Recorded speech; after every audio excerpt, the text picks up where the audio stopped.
ఎన్నికల ముందల why not 175 అని పదే పదే చెప్పిన వ్యక్తి ప్రజలు 11 స్థానాలు ఇచ్చారు. ప్రజలే మీకు ప్రతిపక్ష హోదా ఇవ్వకూడదని నిర్ణయించుకున్నారు. అది ఆయన ఇప్పుడు కూడా తెలుసుకోకుండా నిన్న చెప్పా వన్డే ముఖ్యమంత్రి కరెక్ట్గా హౌస్ ప్రారంభమయ్యే రోజు మొదటి రోజు వస్తారు, నాకు ప్రతిపక్ష నేత హోదా ఇవ్వాలి అని కోరుకుంటాడు, వెళ్ళిపోతాడు. మళ్ళీ ఎప్పుడు ఆయన కంపడు. అలాంటి పరిస్థితి మనందరం చూస్తున్నాం. ఇప్పుడు ఆయన ఆలోచించాలి, ఎందుకు 11 స్థానాలు ప్రజలు ఆయనకి ఇచ్చారు. ఆయన ఆలోచించాలి, ఎందుకు సొంత తల్లి చెల్లి కార్యకర్తలు నాయకులు ఆయన నమ్మట్లేదని. మొన్న బ్యాలెట్ ద్వారా దాదాపు 67% ఓట్లు కూటమి అభ్యర్థులు ఆల్పాటి రాజేంద్ర ప్రసాద్ గారు, ఇంకో పక్కన రాజశేఖర్ గారు ఓట్లు సాధించారు. నేను చెప్పా, ఈవీఎం అయినా బ్యాలెట్ అయినా గెలుపు కూటమి ప్రభుత్వం. అలాంటిది ఈరోజు గౌరవ ఉప ముఖ్యమంత్రి గారిని కించపరిచే విధంగా ఆయన మాట్లాడారు. ఆయన మాజీ ముఖ్యమంత్రి జగన్మోహన్ రెడ్డి గారు ఒకసారి ఆలోచించారు. మొన్న ఎన్నికల్లో ఆయనకు వచ్చిన మెజారిటీ ఎంత, గౌరవ ఉప ముఖ్యమంత్రి గారికి వచ్చిన మెజారిటీ ఎంత. మొన్న జరిగిన ఎన్నికల్లో వైకాపాకి ఎన్ని సీట్లు వచ్చినాయి, జనసేన పార్టీకి ఎన్ని సీట్లు వచ్చినాయో ఆయన ఒకసారి ఆలోచించాలి. అంతేగాని నోరుంది కనుక ఇప్పుడు కూడా నేను అనుకుందే రైటు, అధికారంలో ఉన్న వాళ్ళని నేను కించపరిచే విధంగా మాట్లాడతాను, ఎగతాళి చేస్తూ ఉంటాం, నిజంగానే చాలా చాలా బాధాకరం. ఈరోజు రాష్ట్రంలో మీరు చూస్తే ఎప్పుడు లేని విధంగా మళ్ళీ అభివృద్ధి కార్యక్రమాలు మనం ప్రారంభించుకున్నాం. ఎప్పుడు రాని విధంగా ఈరోజు పెద్ద ఎత్తున ఆంధ్ర రాష్ట్రానికి పెట్టుబడులు వస్తున్నాయి.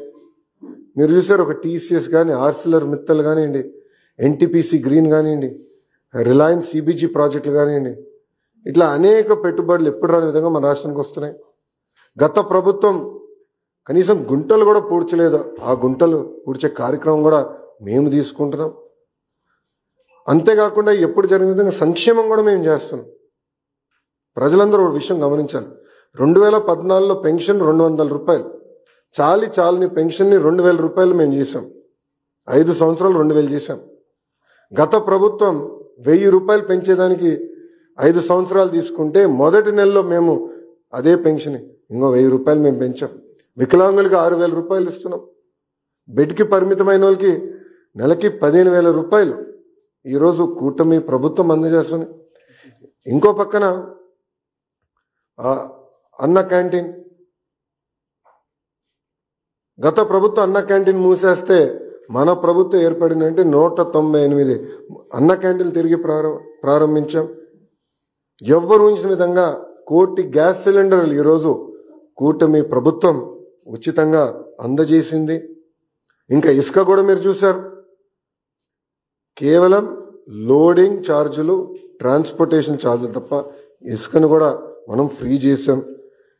ఇంకా మిడ్ డే మీల్లో కానివ్వండి, సంక్షేమ హాస్టల్స్లో కానివ్వండి, ఈరోజు ఫైన్ రైస్ కూడా మన ప్రభుత్వం అమలు చేయబోతుంది.